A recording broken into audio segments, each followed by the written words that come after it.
What's going on, friends? This is the Year One Wrestling Podcast, a show that dives deep into the early stages and formation of your favorite professional wrestlers, bringing out their struggles, their fears, and most importantly, their most interesting stories. I'm your host, the King of Chaos, Logan Black. Thank you so very much for checking us out on whatever platform you enjoy your podcasts on. We're all about showing love here, so if you dig what you hear, or you just feel like being awesome, show some love, hit the subscribe button, leave a review, tell a friend, help us get the word out on the show. It's been fun for me to see a lot of the stuff going on, not just in the US, but in the world in general in terms of professional wrestling and how everybody is kind of adapting. You know, if you're watching the mainstream stuff like AEW or WWE, you see what they're doing when it comes to kind of trying stuff, I guess, off the beaten path is what you would say. I mean, nobody would have thought about doing cinematic matches prior to this quarantine, prior to not running in full arenas full of people. I don't think that you get the Boneyard match or, you know, the Swamp match that they just did. You don't get any of that when you have tons of fans in an arena. So as an artist, I could absolutely appreciate what it is that they're doing and trying to do. Whether or not it happens to be my cup of tea or your cup of tea is irrelevant. I mean, you gotta try different things. And I think, I don't want to get on my high horse, but, you know, I get on my high horse all the time. You guys are used to it and you're still listening, so why not? I can't stand when I see people within the wrestling business who just are angry with everything, and they'll sit there, oh, this spot was too contrived, or, oh, you know, this guy lost his eye in a match, that shit is stupid. And yeah, like, you're entitled to your opinion to feel that it's stupid, but, like, it's something different, man. Like, we could only do, you know, shoot off, duck one, big hip toss, sell the back body drop, you know. You could only do those spots for so long before people start to tune out. And I think that's what we've gotten over the past 10 or so years, man. People tune out from wrestling because, I mean, some people just grow out of it. Some people don't hold on to that interest. Why that is, I don't know. I can't give you it, but, you know, it seems to me that, you know, if you could watch somebody get head kicked and legitimately get knocked out, that might be a bit more exciting. Or it might be a bit more exciting to watch something more soap opera-like. I don't know. Who knows? Everybody is different. There's also so many different options of what it is that you could watch and be entertained by. There is, like, oh, man, how many subscription services, not wrestling related, I'm just talking about in general. My wrestling pay-per-view show on Fight TV from 2 weeks back for Synergy Wrestling was not just competing with anybody else on Fight TV, not just competing with anybody else on the WWE Network or IWTV. We're competing with literally, like, a YouTube show or you know, whatever's on Hulu. There's so much easy access to content at this point that in reality, we're fighting against everything. So personally, I'm not going to care if you set up this big, contrived waterfall, 10 guys all figuring out a way to hit a Canadian Destroyer spot, or Rey Mysterio loses an eye, or you pull Braun Strowman down into the swamp. I don't care. To me, do what you can. If it sticks, it sticks. If it doesn't, at least you tried. That's art, man. Trying something different.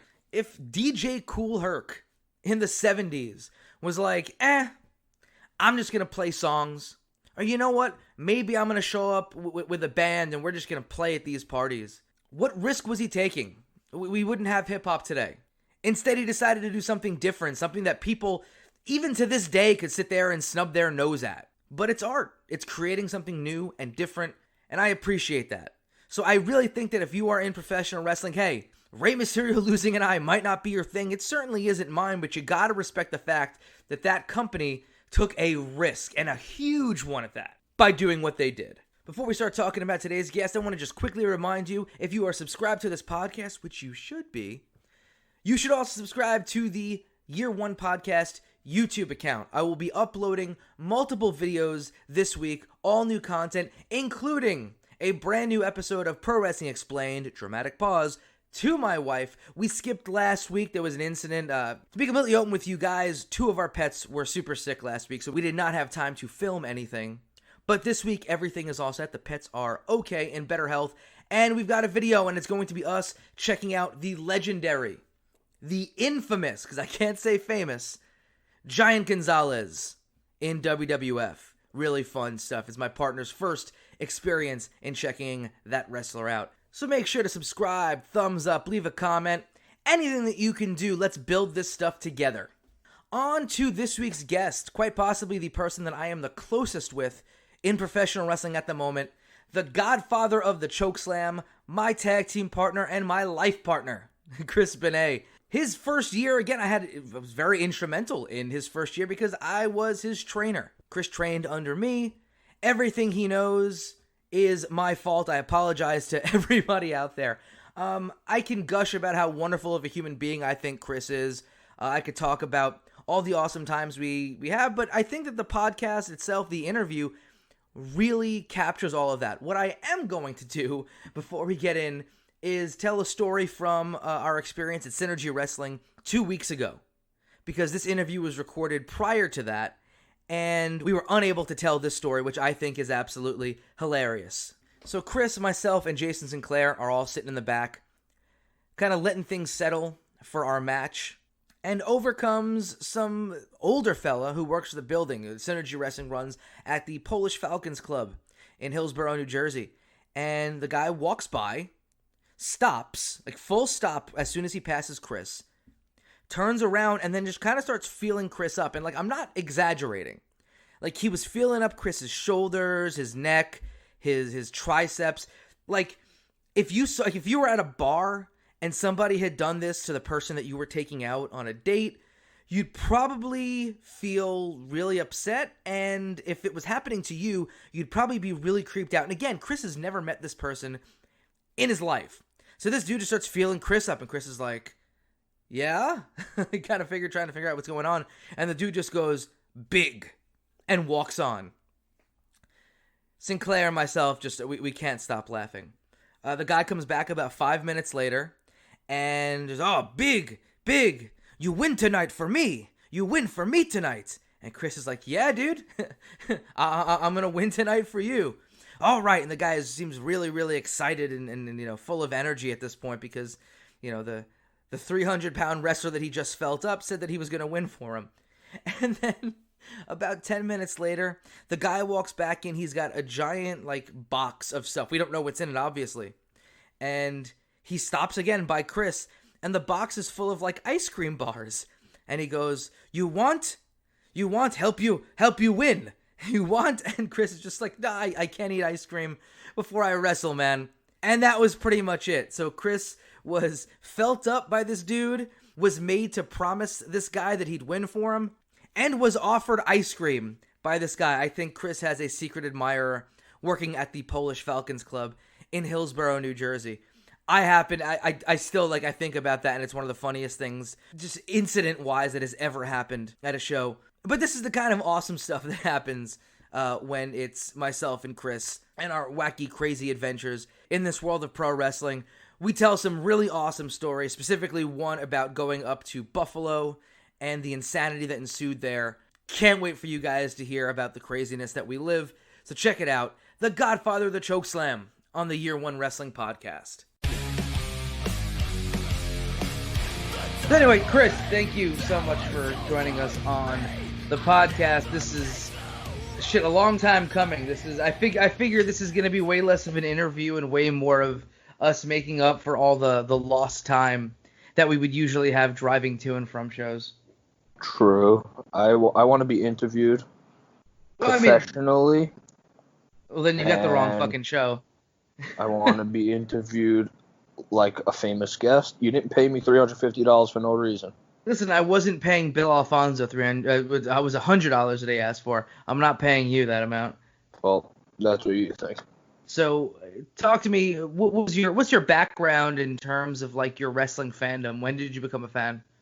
All right, so I feel like it's most people my age anyway. I guess I'll start with the first wrestling thing I really kind of remember, which is obviously Stone Cold. But I remember going to my friend's house for WrestleMania 2000, and I remember the main event, the Fatal 4-Way. That was with the McMahon in each corner, and you had The Rock, Mankind, Big Show, and I don't know, honestly I don't even remember anymore. Triple H, yes, Triple H would be the last one. Right. I haven't watched it in a while. I'm proud of myself. And yeah, that's the first one. I just remember watching that, and I was like, oh, this is sick. And then just kind of I don't know, I was really never allowed to rent the pay-per-views, not because my mom was against wrestling, just because we couldn't afford them. So I was only able to really watch wrestling, pay-per-views when I would go to my friend's house every so often. or if I remembered it was on television that night. But yeah, the WrestleMania 2000 was like my first vivid memory of wrestling. I'm trying to remember the rest of the card. I'm so bad when it comes to remembering like anything in general, but like match card stuff. I just remember the main event for that because of the video game, the WrestleMania 2000 video game. They revamped that same main event. It's so like, I crazy can't how that forget game it. was so sick, but it's still not the best video game for the Nintendo 64. Because No Mercy was a game. Right, exactly. I mean, they upped it with No Mercy. Did you have any kind of background with like wrestling in high school or anything like that? No, so I mean, I was always like athletic. I played baseball most of my life. It's my favorite sport. But I've always taken anything athletic. I've taken to it pretty quickly. Not trying to like put myself over, but I'm pretty good with most of that. Like, you can put me in a game of touch tackle or like tackle football, baseball, even like soccer. I'd be able to do something, play goalie, kick the ball around. I'd be able to keep up with those around me. And so, I mean, like, even wrestling, going to wrestling is something I always wanted to do. Even when I was a kid, I was like, oh, I want to be a wrestler. I just never knew how it worked. And then, as high school went on, I kind of fell out of it anyway. And then once it came back around again, I knew somebody who I won't mention. Well, I mean, here's the thing. So, in putting two and two together, I've kept super quiet about, the place that I was training at, the place that I trained you at. And I'll probably continue to keep quiet about them. But we do have that mutual contact, and I feel like that's probably going to come up a bunch in here. So, like, I don't know. Either if you don't want to go with it, then we can skip around it. But, like, it might just work easier if we just kind of... No, I mean, I have no problem talking about it. I mean, it's not like, I'm psychic. I don't know what he was doing. Well, none of us did. I used to be friends with Rude Boy Riley, and he's the reason I got into wrestling. Everybody knows him because he's a pedophile. But, I mean, he's the reason I got into wrestling. He showed me Warriors of Wrestling, which is where I met you. You helped train me. I mean, you're kind of responsible for training me altogether. I apologize to the wrestling world. I wouldn't give anybody else credit to that. But, tremendous, thank you. And then, yeah, and that's why I'm as bad as I am today. I refuse to take credit for you being terrible, but I'll take credit for everything else. Let's jump on in right to that then. Let's talk about, where you started, what the environment. Just talk about everything in terms of, the jumping on in. I mean, it's weird because I can't remember like certain things, but I remember September 1st, 2015 was my first day. And I came down. It was you and him. You're the only two there. Nobody else showed up that day. And I was like, like confused. I thought it would be like a big class style thing, but it wasn't. And you kept more to the side that day, I believe. You were probably arguing with your arch nemesis when he came in with his briefcase. But, yeah, I did. That day, what was it? Rolls, bumps, and hitting the ropes. It sounds like your basic first day. Yeah, it sounds like everybody's first day for the most part. But, that's kind of like I just remember going home like super sore because I probably, made me take probably I feel like 100,000 back bumps and front bumps. But I was like, nah, this is sick. Like, I want to do this. Yeah, I'm blown away that you got addicted after getting, in there with what's his face. Yeah. But again, like you said, like nobody really knew that. Yeah, I mean, well, he's a dick, but I mean, to who he could be a dick to, he was, he would never, he knows, where I came from, so he would never try anything. Right, that was the thing. He, in like a true bully type situation, like he's not gonna fuck with you, he's not gonna fuck with me, he's gonna fuck with, women in that situation, or like CJ. Who, Yep. I say CJ, nobody knows who the fuck I'm talking about, but CJ was like a 140-pound kid. Like, literally, I think he might have been like 18 when he joined up. Like, these are people that he kind of victimized, and, I mean, yeah, you were there to see it, and you were there to see, like, I always feel like I would kind of step in when I had to, but, I mean, usually I always leave that to the person to step up for themselves, Right, when I was there, I remember there being an incident where it was a female student and CJ were training, and he happened to have like major issues with both of them. I think they were just being stupid on the internet. So instead of like pulling them aside and being like, yo, you need to figure out what it is that you're posting on the internet and like stop or relax or, actually actively being a teacher. He just like violently beat the crap out of them. And mind you, like, I guess since he's 140 pounds, this girl had to have been like $130 tops. And I had to pull him. I don't remember that. I don't know if I was there that day. I mean, I remember being there that day. I don't know. It was a fairly full class, but also early on, I don't think you were there for a couple of my classes because I was only there one day. But I just remember him doing that. I used to only go on his days. Yeah, and I pulled him aside and I was like, dude, you can't do this. Like, I'm not okay with this. And then yeah, I mean, well, that's how it has to be, and especially like I go through this on the podcast all the time when I talk to people who do run training. Cheeseburger and I had a great conversation about it, where like the culture that you create in your training center, your school, it's super important. You have to have a culture where you're encouraging learning, you're encouraging growth, but like all that kind of bullying shit, especially when you've got young people there. It's not like it's, 1970 something and like everybody is like kind of grizzled. You know what I mean? The grizzly vets. Yeah, grizzled old vet. It's like we're sitting there and we're working with kids in a lot of situations. Grizzly vet is a Vinny Pacifico thing, by the way, not grizzled. Vinny would call them grizzly vets. I'm sure we'll get into Vinny Pacifico stories as we go along. But yeah, no, 100% what you're saying, and I'll put it over too, because I trained at the Worldwide Dojo at Cheeseburger a few times, and I can't wait to honestly go back. Yeah, same here. The culture there is awesome. I love it. The goal is for people to learn and for people to teach, and not necessarily to pull this kind of power struggle together. It's absolutely ridiculous. But I digress. I mean, again, we could sit here and go all day on shitting on that place. But listen, if you want to start, let me know. I'm sure at some point we'll get to that. But you talked about your first day of training. What were your goals once you started training or getting into wrestling?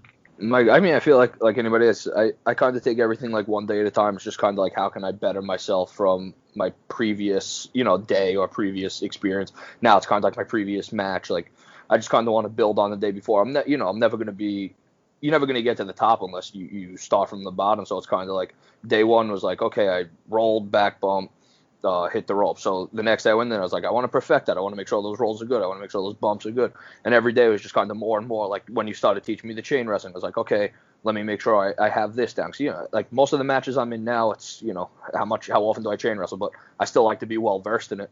So at least, I can break that out. So it's one of those things where it's just want to keep building from where I've been, if that makes any sense. No, it does. The thing about you, and I think why you and I mean, beyond like, the hardcore connection and like, just the fact that, we vibe really well off the bat. I think that was the thing, is that I could kind of see that your goal was like, you didn't show up and be like, I want a contract, or I'm gonna beat the Undertaker at WrestleMania. Like your shit was, again, it was DIY. It was the roots that I came from too. We're just like, I'm here to learn, I'm here to grow, I'm here to do dope shit and have fun and fucking travel with my friends.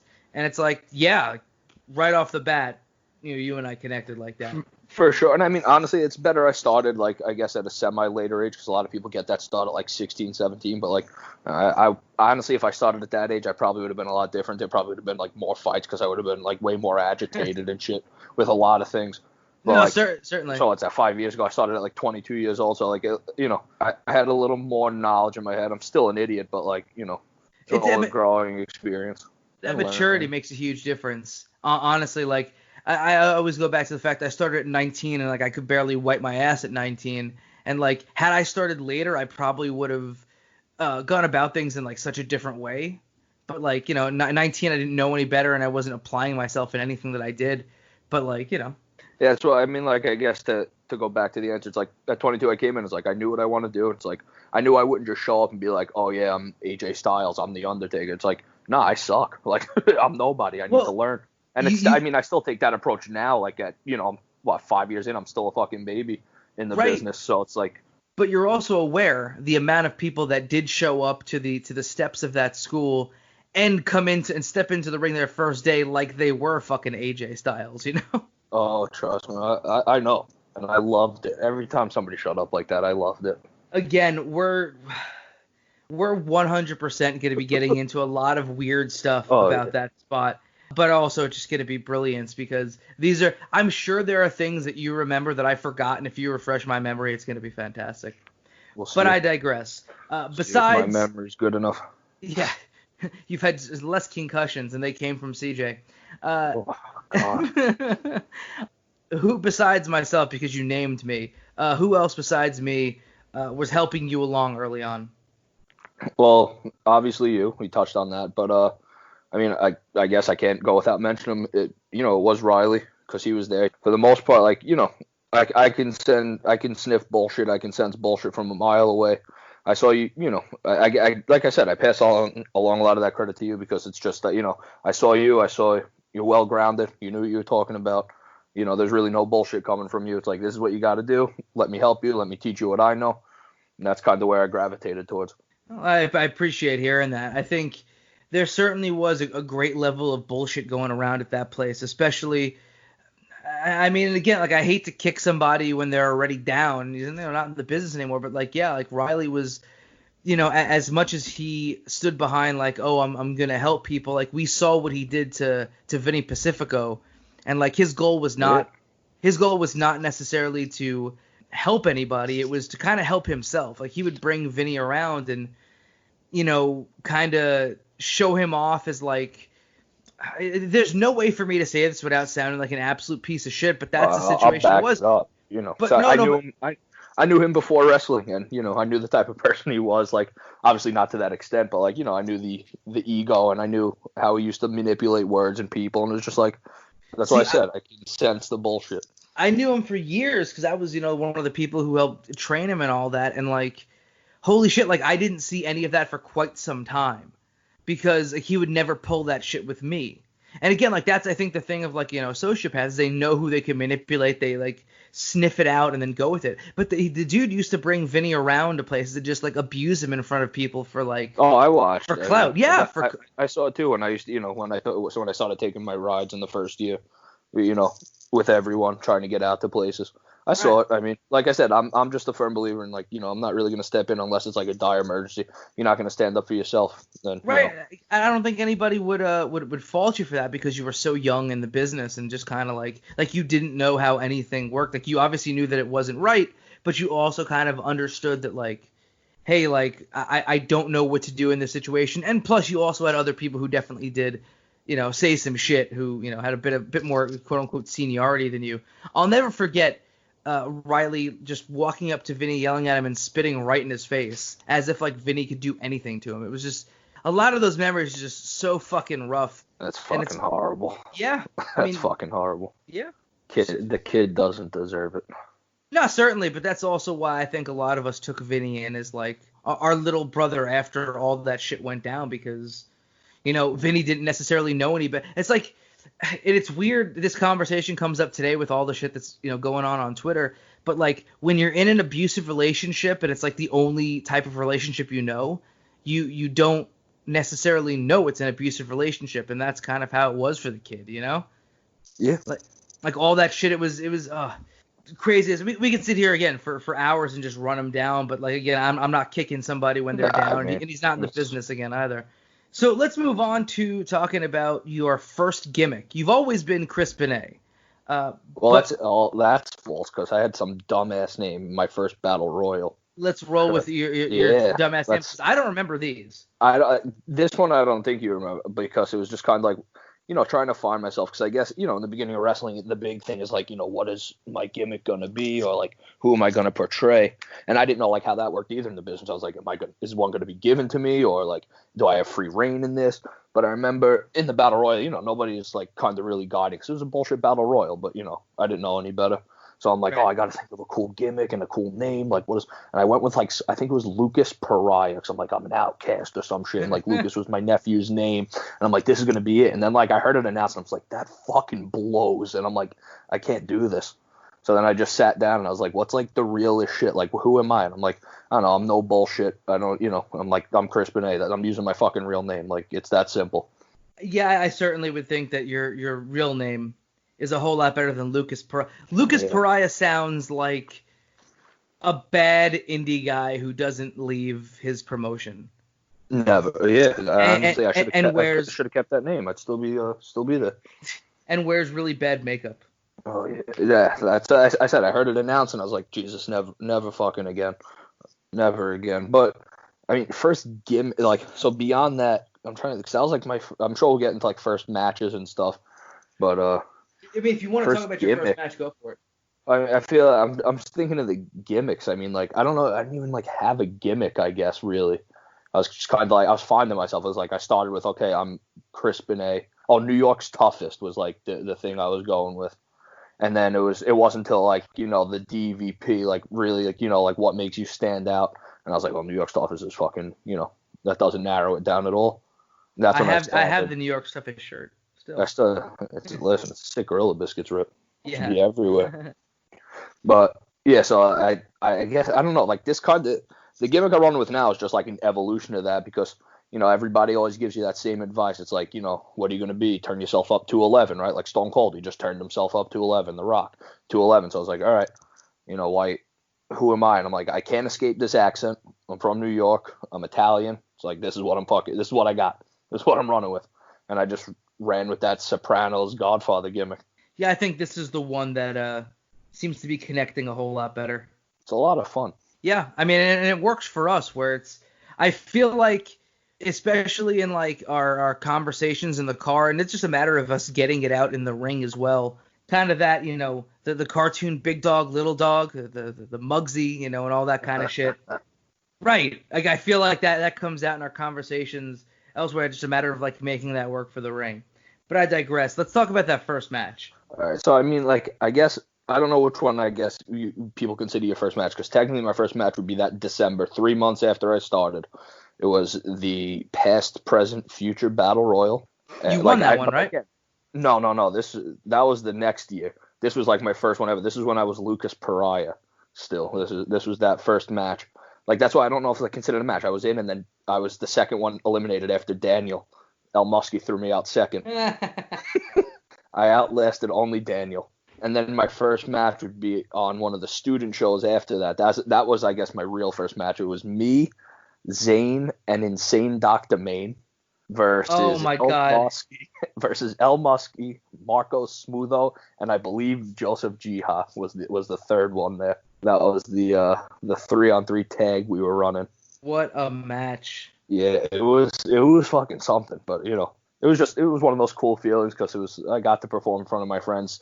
You know, it wasn't as like horrible as it would be because you know you and the Riley were in the match who could kind of lead it, so it wasn't like a train wreck. Oh my god, I can get into my first like train wreck match that if you know that was at that fair in New Jersey. We need train wrecks. Well, because like again, like as much as like that place has gone off the rails now, like back then, you know, it was held together a little bit. It was everybody kind of took care of each other. It was on the same page. So I was like, I had decent matches there. I was being taught the proper way, you know.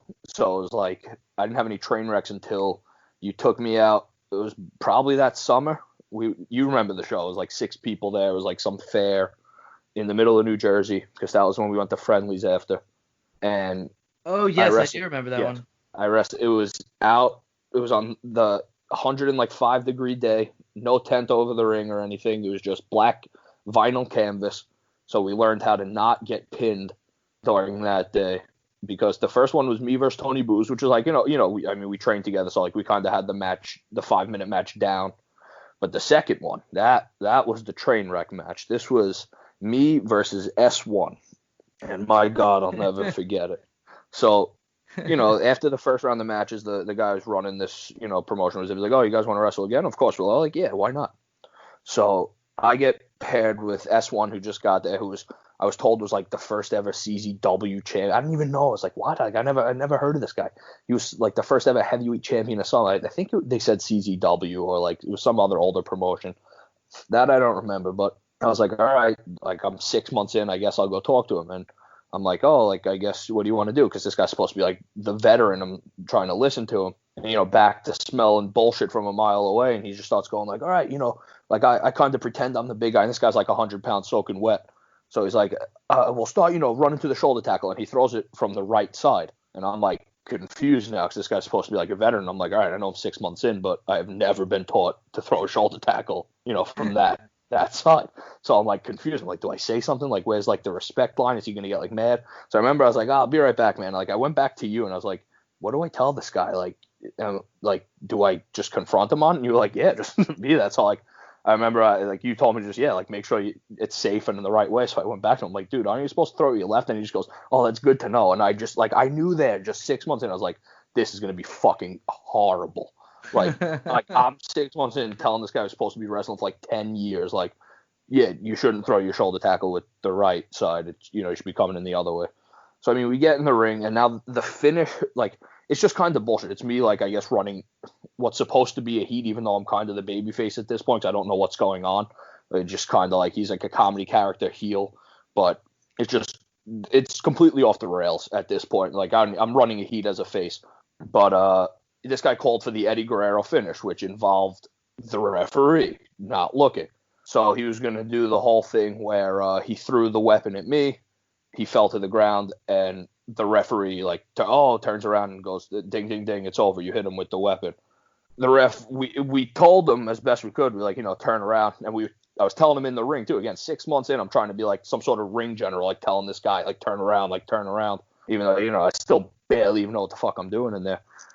And he, like, the kid, he, like, turns around, but he does, like, a circle, kind of, where he just, and he, like, as he does the circle, he throws me the weapon, and by the time he's completed the circle, as he sees me catch the weapon, and then he watches the guy bump, and then stares at me and goes, okay, ring the bell.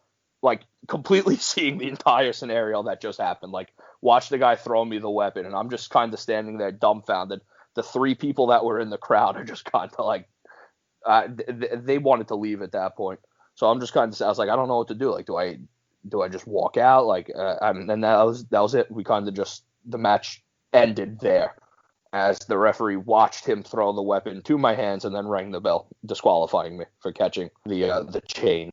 Yeah, this entire situation and everything was just absolutely wild. I'll never, and like that goes into the next question I was going to ask, which was, because this was technically like your first big road trip, was it not?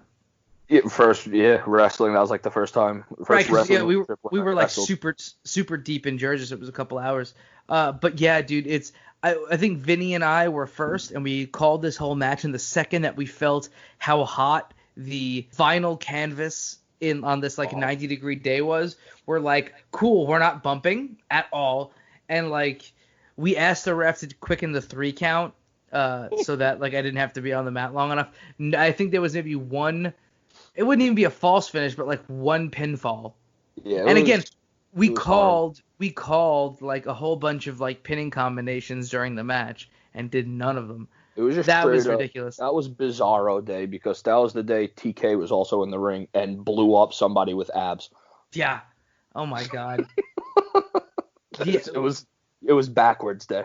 That was the same day that Vinny ordered the shark meal, the shark dessert rather. At Friendly's, oh my God. We thought, we even went to that Friendly's after leaving 105-degree weather, like, all right, let's go somewhere with air conditioning, and the Friendly's didn't fucking have air conditioning. See, this is what I'm saying. You remember these details that I don't. We were all sitting there like, yo, we need AC. Oh, Friendly's is going to have AC, and they did not. It's because I take all the things that bother me, and I just shove them down my throat, and I bottle them down. Everything that's bothered me little by little, it just gets bottled.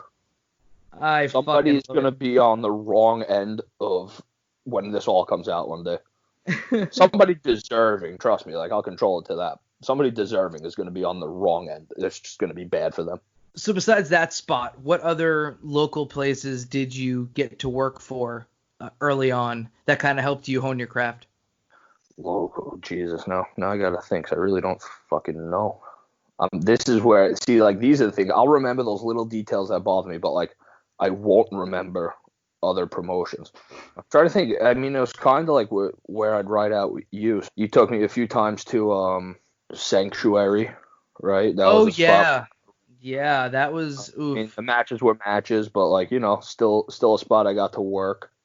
Right. I mean, I guess I'll focus on more of like now, like, people actually giving me a shot when I was ready for it, rather than like, where I started out, because like, shout out to Colin and Synergy, because, a lot of people, like, it's a real thing, if you're not popular, you don't have hype, people don't want to talk to you. You could be like the worst, and this comes from music also, like in the music scene. It's like, if you could be the worst band, the worst wrestler, but if like for some reason you're like popular, it's still like fucking high school. Like, people will give you a shot.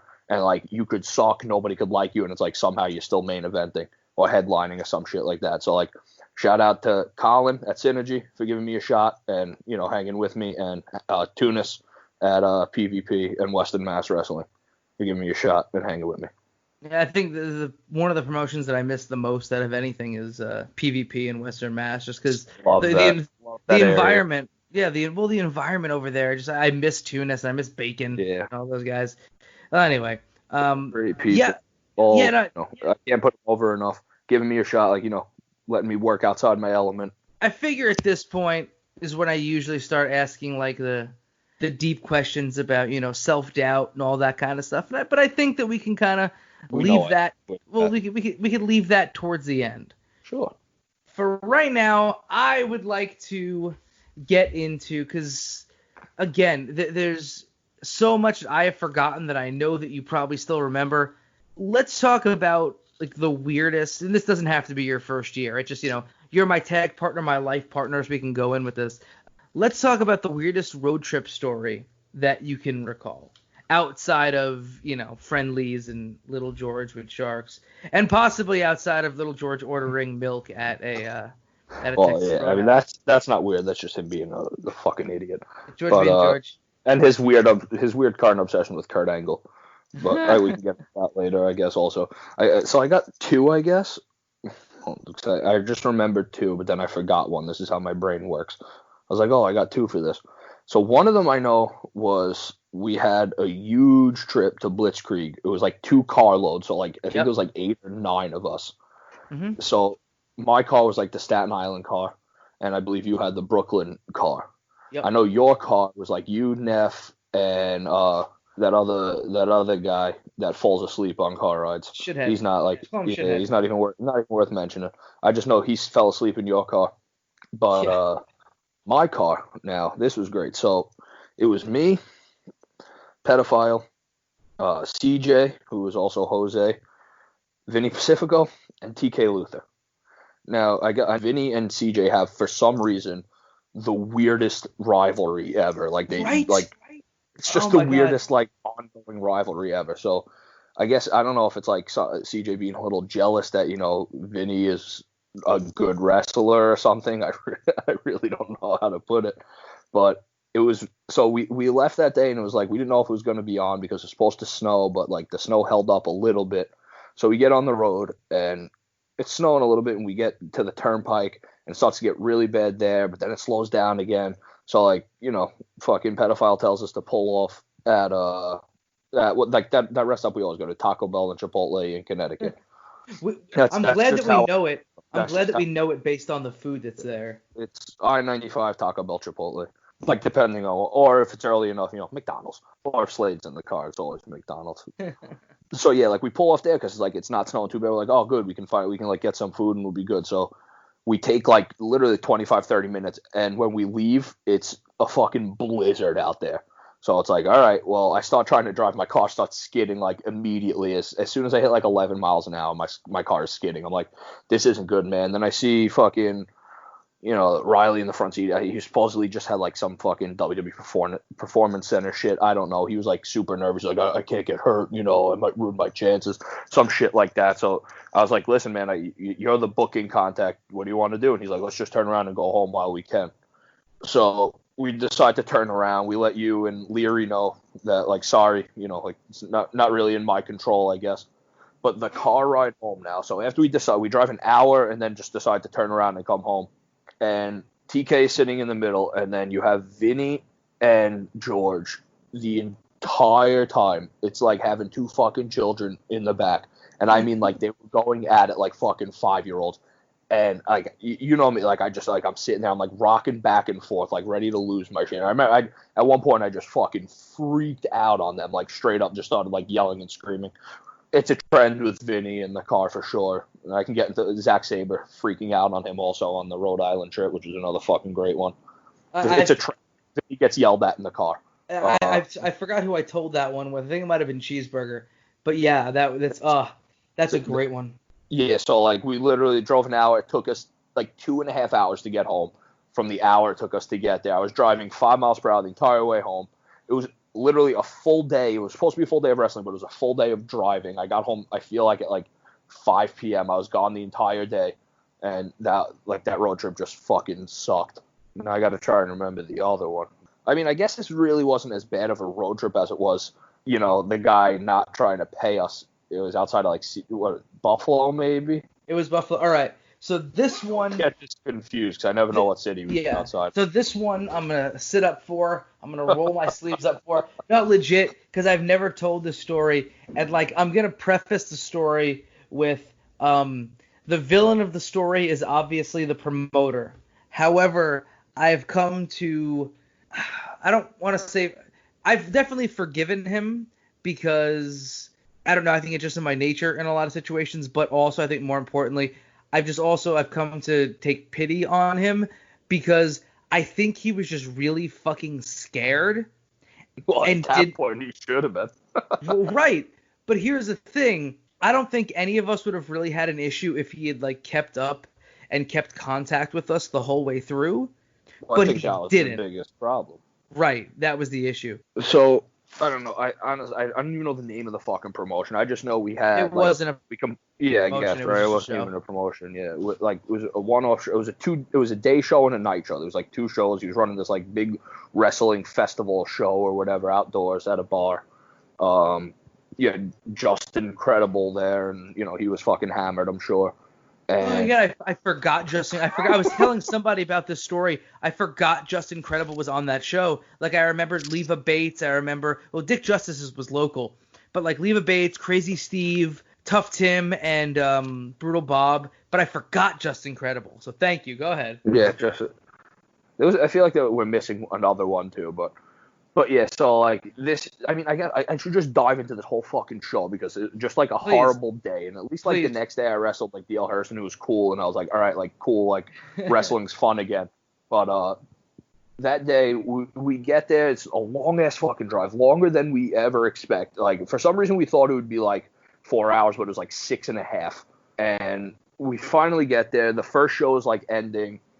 And it looks like exactly what we thought it would. Just we're outside of some bar and there's a wrestling ring with chairs set up. Everybody's merch table set up. But we get into our match, which is a tag team gauntlet match. And we're all right, this is fucking, let's try and piece this together. We finally somehow get everybody together to piece it together. I feel 11 minutes before the match started. Right, hold on. Before you get into that, the first thing I need to say is that it was you, me, and Katrid driving up. Yes. Katrid, by the way, is one of the top 3 road people to drive with. She's the best. I back that. But she was there with us, and we all get out of the car. We're walking to the locker room. It's outdoors, and Mike Law was on the early show. We were on the later show, and Mike Law just kind of walks up to me before we could really see anything besides the ring being outside and there's nobody in the crowd. He just walks up and goes, "Just leave. Go home. Go home. Just, I do remember you don't want to be part of this. Go home." So, yeah, there was that. And then, yeah, we didn't know anything about where we were placed on the card or what was going on. Or there was no, who we're working. And I think we wound up getting to work, why can't I fucking remember this dude's name? Maddox. Oh, yeah, Maddox. Yeah. Maddox. So I was we got, a decent opponent, at least. So, there was a lot of shit there also, but...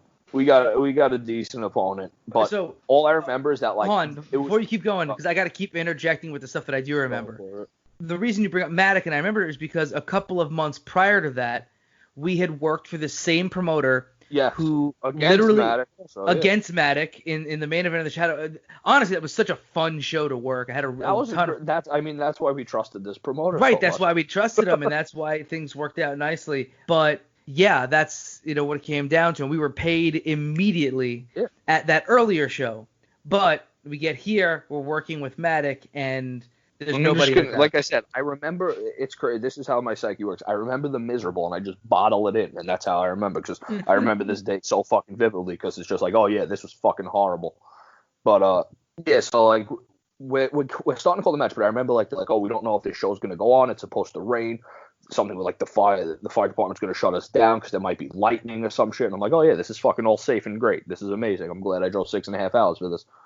So they decide to keep going on with the show. And as we're tag team going. We're like the fourth one's out, and fucking it starts like raining and like pouring. It's like we go out there and it's raining on us. I'm like slipping on my way to the ring. It's got to be the worst looking match ever because like Maddox like posting me and I'm like slowly walking into the post because it's like I'm not trying to fucking get a concussion right now and slip and fall or break my ankle. Like I'm not doing that shit. Right. So, I was brawling on the outside. I was slip sliding all over the like the padding and stuff. And it was like, yo, someone's gonna get hurt. yeah, it was fucking just. And I remember we were like, all right, we get it in the ring and we do something where both of us are like jumping. I'm jumping off the set. We do that spot where I jump off the second and I'm like fucking holding on for dear life. Like, holy shit, I'm gonna slip and fall off this. And we finally get it done, and the rain's like coming down even harder. And there's still like two more teams that go out after us. And it was like just a horrible match. I'm like, I'm glad I survived it. And then I felt bad because Katrin didn't even get to wrestle. She drove up there for literally no reason. Right. She was supposed to wrestle Leva Bates, which like she was super stoked for, but that didn't happen. That happened. So now she had I just said she had a banger of a match against Davian at the prior show that we all got paid on months before that. Yes. But then shows up nothing, and then you're forgetting a detail, which was after our match. They were like, we have to call the show. But then, like, one of the promoters or one of the people there was like, no, let's do the Battle Royal, and then we'll call the show. Because of like the 10 to 15 people in the crowd, it was all tickets sold from people in the Battle Royal. So they had to do that Battle Royal. They did. I forgot about that. They're like, anybody that wants to be in. It's like, you think I'm going to go back out there after I almost, like, slipped and fell, like, 5 times? In something, like, in a sport that you have to control safety? Fuck it. It's... I'm gonna keep bottling that in, but yeah. So now everything ends. They do the battle royal, the ticket sale battle royal, and then it starts breaking down. So like we do, like we always do. We start helping break down, start getting the chairs, start getting the ring, and then it's like me and you have a long drive. We have like what, a 5.5, 6 hour drive to Massachusetts now. So we're looking to get at it because more importantly, I was fucking hungry and I wanted to eat. Oh, we were so hungry that night. And I'm a big guy. I need to eat. I need to be fed. So now we're looking to get out of there, and I'm like, all right, where is this guy? And the whispers start like, oh, I think he's trying to leave. He's not trying to pay us. I didn't get anything. He shorted me $20. So now, like, I start getting into, like, I got to jump in again because I'm getting the details are all coming to me. So we were sitting there. We were talking to Dick Justice, sharing quite possibly, no, not quite, God, definitely your favorite, like, road story from Dick Justice. I'll just leave it at that. Right. I'm sure we'll get into that at some other point on some other podcast or like some random Facebook Live thing. Anyway, we're sitting there, we're talking with him, and everybody else is like getting dressed, packing up, and the rumors are going around like, okay, he's going to pay everybody once the ring is all put away. So if you guys want your pay faster, go and break things down. Now, usually, me, like my style of things is just like help out, DIY punk rock, we're helping out. But at this point, I was like, I don't know, because... We're smelling the bullshit. It's a trend. Yeah. So we're waiting there. We're talking to Dick, and everyone's kind of feeling things out. And that was when people were starting to get word that, like, oh, he's already being like, oh, man, I lost so much money on the show. So people, the local guys, because Matic is local. He's like, I think, honestly, within an hour. Can I interject here? Because obviously I think most people know at this point the story's going, like, the guy's trying to leave without paying us. So Maddox's a local guy, and he did quite possibly the funniest thing I've ever fucking seen. So, as like, he's like, all right, whatever, like, I'm not going to get my pay. He just takes 10 folding chairs, puts them in his car, and he's like, this is my pay. I'll see everyone later. And I was like, this is fucking great. Like, respect. Like, this is my pay for the day. I'm taking these chairs. And I love Maddox. I absolutely love him. Like, he'll forever be in, like, my book of legends for that. So once he got that, we have a 5.5 hour drive. I want money. So once we got that, and like we saw that, we were sitting there like, yeah, there's no way that we're not like getting paid.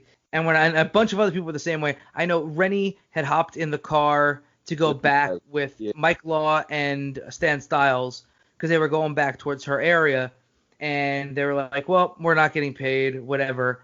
And I'm just like, I think I told Rennie, I'm like, yo, I'm going to make sure you guys get paid. Like, I ain't leaving without money. I'll kill this guy. And a bunch of us are all sitting there kind of seeing this dude, like, chilling in his car, which, again, like, it can go either way because sending his daughter out, he's not getting out of the car. Like, we're sitting there, and I think it was me, You and it was somebody else, I forget who, that were all like, I just yo, remember somebody was like, I think he's gonna try and pull away, and like right, and we started he's in his walking over, and he car, did yeah, pull because the away. ring truck's there, and like as soon as like he saw like the three of us like start walking to his car, he like backed up and pulled out and like sped off. But then I wish I remembered his name. Homie pulled up and like as the ring truck's trying to Dewey leave, he Murray. blocked the who? Dewey Murray. Yes, he blocked the ring truck in from leaving The and held the goodest ring brother. truck hostage. Yeah, What's I'll up? never forget because he pulled his car in front of the ring truck and called up the promoter and was like, "Hey man, your ring truck is not leaving until everybody gets paid, so you better figure something out." And And then I hooked think that kid. I think he hit every ATM in the fucking tri-state area. right, maxed out all of his cards, Yeah. taking money out. But also the thing was, and again, had he just been like, "Hey guys, so I took a beating on this show. It's obvious. What I'm asking you to do is be patient. I'm gonna hit up ATMs and I'm gonna make sure everybody gets paid what they He were had asked." no intention of paying anybody until Well, his ring truck got blocked in. he could have gone about it the right way. He did not. So we're waiting there for hours. We're hearing, things from people, other things from people. It's all over the place. But I'm finally, losing my mind. finally, the guy shows up at like, I want to say the show was called at like 5 o'clock, and he showed up there at like 10. Yeah, we were there for like 5 hours. I'm fucking hungry. I'm losing my We're mind. both starving. We're both starving at that point. But he So finally shows. Well, no, he showed up like once before. Somebody got money. Then he drove away again. I remember I was like, "This, I'm gonna fucking lose it." Like, and I remember the next time I went outside in the front and I was like waiting out there. He pulled up. Me and you walked up to his car window. We're like, "Yes, this is what you owe us. We got it. You got money for Rennie right after that." Like, oh yeah, not only did you owe us, but they left. They're gonna take that money, and we PayPal'd. Well, you did it. You PayPal'd Rennie and Mike their share. right, and I made sure that we got what we were asked. We had asked for, and then we were like, well, we need to eat. So I think we Went to a stopped at. friendly. It was a friend. No, No, it was Denny's. Denny's. I was gonna say it wasn't Friendly's. Friendly's was another. That was Friendly's was after Raven buried us or buried me. Well, very. I mean, well, listen, I'll get into that story later for sure because that's fucking classic. I think I'm gonna attempt to skip over that story because that is my childhood hero telling me I'm the shittiest wrestler that he's ever seen. It's so funny. Never meet your heroes. But the story continues because we drive the 4 to 5 hours to get to Western Massachusetts. We had a show the next day. To find a hotel. This point you opened up an old fucking wound for this one because I forgot about this actually. But yeah, so we drive the 5 hours and I'm like, literally, actually, because this is side note. This is funny. So like, obviously but if nobody else knows that's listening, I used to be in a touring band. And like I started that at 18 years old, and we would go and like my parents obviously always supported me in everything I did, but it would be like I'd tell them I'm sleeping in a van tonight, and they'd be like, all right, whatever, yeah, have fun. You're an idiot, but like have fun. You're sleeping in a Walmart parking lot, and then I'm used to that. So like this time I told my dad, I'm like, yeah, I'm going out, and we're gonna drive, overnight. And he's like, what do you mean you're driving overnight? He's like, I'll pay for your fucking hotel. What do you mean you're gonna sleep in the car? Like for some reason, 8 years later, he's gonna pay for my hotel now. So like we had money for a hotel miraculously because otherwise we were sleeping in the car. Because I'm fucking poor. So I just remember I was like, all right, cool. We're in the town. We're fucking 20 minutes from where we got to be from the event tomorrow. We're getting a hotel literally like for 5 hours of sleep because we got to check out at 11 a.m. and it's already like 5 in the morning. So it's 6 hours of sleep. We go into the first hotel, no vacancy. I'm like, all right, strike one, I guess. That's cool. I don't know what's going on in fucking Enfield, Connecticut, but there was fucking no vacancy in this big ass hotel. We go right across the street to another one, like literally a hotel right next door to it. I just remember the guy, and I almost like lost it. I remember, I feel like I threw a few curse words his way, and I don't regret it. But he was just like, "Oh no, we're not taking it." He thought we were robbing him. First off, I'm surprised like the police weren't. I'm surprised like the police weren't called. But like he like looked at us like we were gonna rob him, like because robbers would wear bright yellow, orange striped pants. That's that's what they would do. But yeah, he's like, no rooms. I'm like, what the fuck do you mean? You're a hotel. That's your one job. What do you mean no rooms? You're not renting rooms. Like it wasn't no vacancy. He just said no rent room. I've stayed at that hotel before, and he just didn't want to rent your room. He just I don't know. It fucking drove me insane. So I'm like punching the steering wheel. We finally get to like one of I feel like it was an upscale hotel. It was like a nicer one. They had a lobby and everything. So it wasn't upscale. So we stayed. Yeah, we tried a Motel 6. We tried Another, I think, like Travelogic, another one of these like really like low end, $60 a night one, and neither of those would give it to us. And I think it was a Holiday Inn or a Yeah, Comfort Inn, that which is if that's not not high. upscale, then if that's not upscale, then I don't know what you consider upscale. But Holiday Inns, that's pretty fucking expensive, and I consider that an upscale hotel. When they say we offer like a continental breakfast in the morning, forget it. I feel like I'm fucking Paris Hilton or something. Not used to that stuff. But yeah, we finally got a room. I got to sleep for 4.5 hours. You went to the gym like some sort of psychopath on 3 hours sleep, and I picked you up. Yeah. I sleep about 3 hours in general, but like I got to get my Sunday workouts then. Well, you got to sleep a little. I drove 5 hours straight staring at a fucking black road. I mean, I was up with you. I don't fall asleep on the road. You take power naps. Right, 10 minutes here, and that's about it. It counts though. Oh, that's honestly like. That's such I'm not saying you're sleepy. You're a good road tripper. Yeah, I mean, I always tell people it's like give me 10 to 20 minutes of sleep and that's it, and then I'll be up with you. If you're riding in the car with me at night, you ain't sleeping because there's fucking music blasting or podcast blasting. So good fucking luck. And you got Fuck Compton playing. That's a guarantee. Shout out to Tim Dog. So we've gotten into the awful road story that it was. Let's switch things up. Because, again, coming from the same place that we did, and like I said earlier, the place that you trained at collected weirdos. So usually I asked, who's the weirdest, most unique personality that you've met early on? But I'm going to switch it up for you. I'm going to say, who is the weirdest, crazy, whatever, oddest person that you remember from wrestling school? From wrestling school, the oddest, weirdest. All right, hold on. There's a lot of them, so I'm going to start narrowing it down. So I'm going to list off a cast of characters here. Not even say I dislike them. One of them, we got CJ and Vinny are both on this fucking list. It's like, you know what I mean? I don't know how else to describe it. They're not like the oddest, but they're on this list of just weirdos. And I love Vinny to death. He's like a little fucking brother, but he's on that list. Insane Dr. Main makes this list because like he had like a full functioning like background, but like he was also like you knew he would kill you. Like I remember I think it was like Justin got into it with him on Facebook one day, and I pulled Justin aside. I was like, yo, this guy will probably stab you, so like stop. Like this dude is like for real. Like you're pissing him off, and he's gonna show up and stab you. You could just see it. You could see it. Dude was like a fucking like 5th degree black belt, and I'm Justin starting problems with him. I'm like you're asking to get hurt. Like, you're just asking for it. So that dude, but I got to keep going through all these students now. Daniel. Fucking, how can we forget Corporate Daniel? Kane. Corporate Kane. I mean, like, was it all that? I don't know. I'm not. He was high functioning. High functioning. He was high functioning. I believe he had Asperger's, but the issue was not necessarily because I've worked with people who were on the spectrum before. I think we've worked with plenty of people who were on the spectrum before, and that's not the issue. We didn't treat him any differently as anybody else. The thing about him, the thing about him is that he was also at the same time training in jiu-jitsu, and I'm gonna put this maybe just on him having a bad attitude, that he didn't know when to like switch off shooting with jiu-jitsu and working for wrestling. So like we'd be like, all right, we're gonna do hit the ropes, take a hip toss. He'd hit the ropes, he'd give someone a hip toss, and then try and lock in a Kimura on them. And it's like, oh, buddy, slow that down. Because you're going to try that with the wrong person. Characters. Yeah, there were so many. I'm thinking, like, because I got to go through. I was there for, like, 3.5 years, right? So I got to go. There was so many people that came in and out of those fucking doors. Right. Like, literally just, like, one monthers that were just, like, in and out. Yeah. And then there's people that stood there for a few months that are still there now that'll never see outside Fun Station. But, well, I mean, that's kind of what that place breeds, you know what I mean?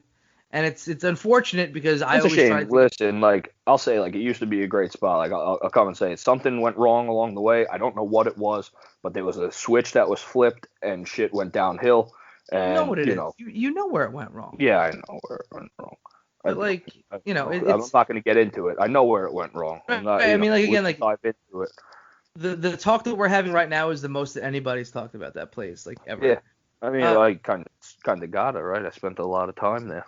But, right, and it's important to kind of trace all that back over there. But, yeah, a lot of those guys just there's no real aspirations. And like I said, it sucks because I was always trying to get guys out of there and to expose himself to other places and learn the craft a different way from different people, so that it's not like Gleason's where I started, where you're just working the same people who train the same way that train with you every month. Like, you don't learn that way. Like, it is most certainly like that, because like I was I was there. I'm sure, even if he listens to it, it was like that. And I would tell him straight to his face. I used to tell him, like, this is what you're doing and this is what's happening.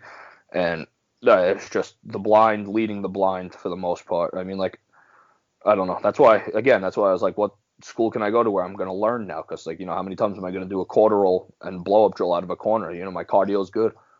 Or it's okay. I shouldn't even. It could obviously be better, but it's like, how many times are we going to do this? No, I don't disagree with you. And again, still got a lot of opportunities there. Wrestled a lot of good people, but eventually you got to, move on. Yeah, especially when those opportunities aren't, being given to you, in a consistent basis, when it's kind of just all over. Well, towards the end, yeah, that's kind of, again, we'll get into it. I want to focus for a minute on the band stuff, just because I've heard all the stories and the car rides, but I think it's, this whole goal here is to make the most unique conversation, with each guest. So can you give an interesting or weird band road story? Oh god, now I gotta think. We have there's a whole bunch. Now I gotta think, because like we haven't toured in a while, obviously, but now I gotta think back to the tours, because I mean, like the countless, like sleeping in parking lots, obviously, playing. Okay, here's a good one. I got it. Great band story, and it's kind of a disgusting one, but we were on like a 2-week run around, like, we were going to like the middle of the U.S. or whatever, down the coast in the middle. So we're in Oklahoma, and it's this place called Rudy's.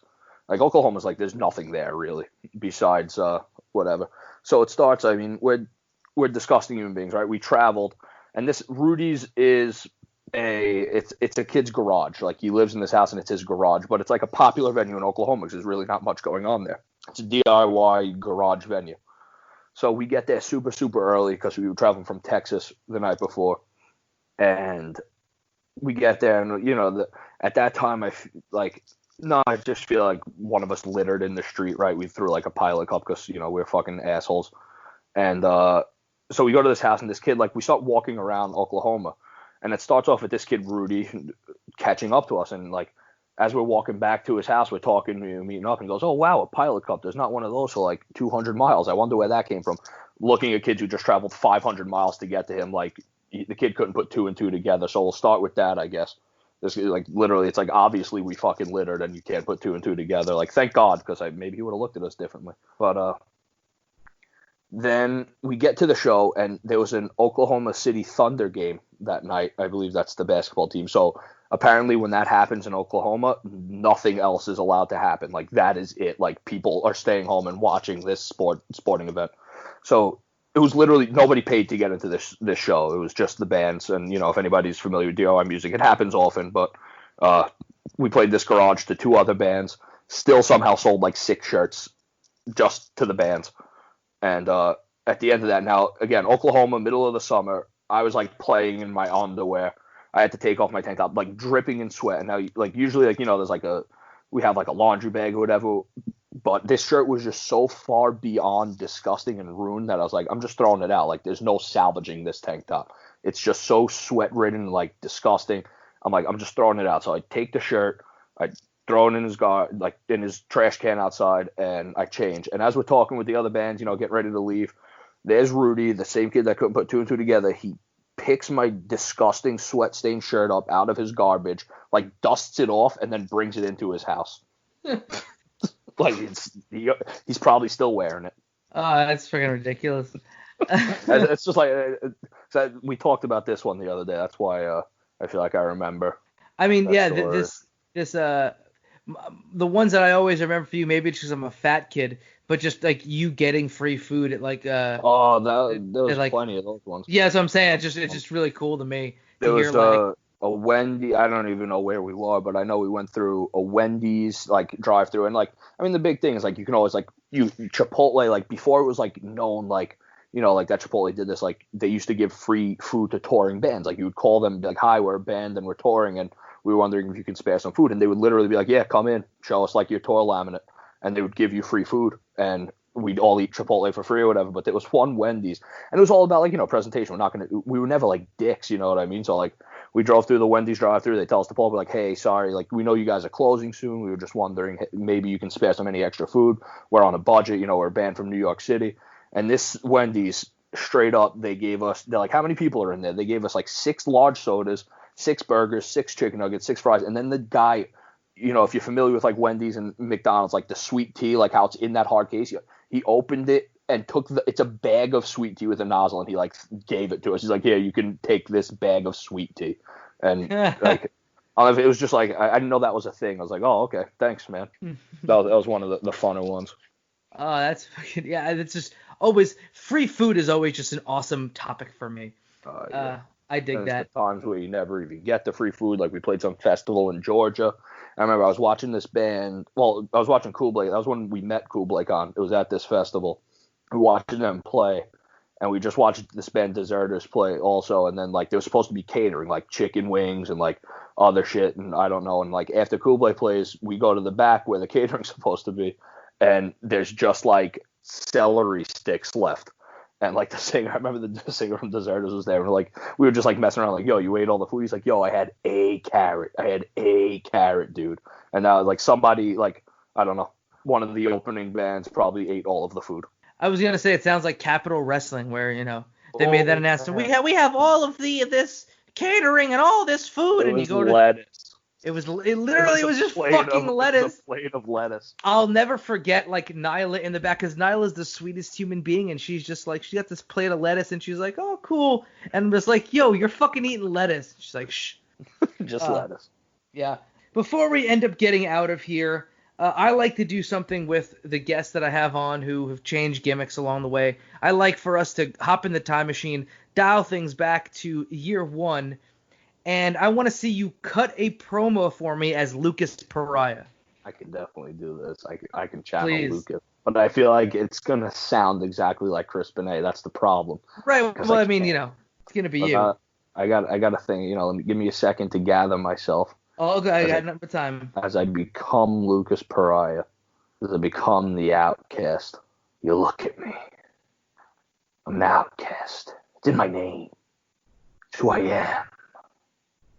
But there's one thing I'm here for now. It's to let everybody know that I will not be put down anymore. I will not be told to step aside. I will not be told to wait here. It is my turn. It is the turn of Lucas Pariah. Honestly, absolutely. I should be signed to WWE. Like, give me a fucking contract. Well, they don't even cut promos anymore either. It's kind of just, going about things. I have to throw in the weight here. That's a Heroes reference. Tremendous. Chris, it was really great to have you on. I'm glad one of us had fun. Yeah, no, you know what, man? I really hope that it came across to everybody listening into this podcast. I hope it came across to them as if they were sitting there in the back seat with you and I going, I mean, we certainly argue more in the car, but it's usually a fun arguing. There's a reason I call you my life partner. There's a reason that I consider you a best friend.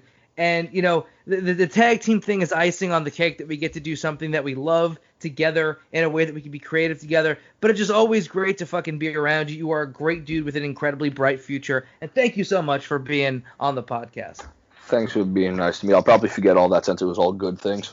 You need to put me down for me to remember anything.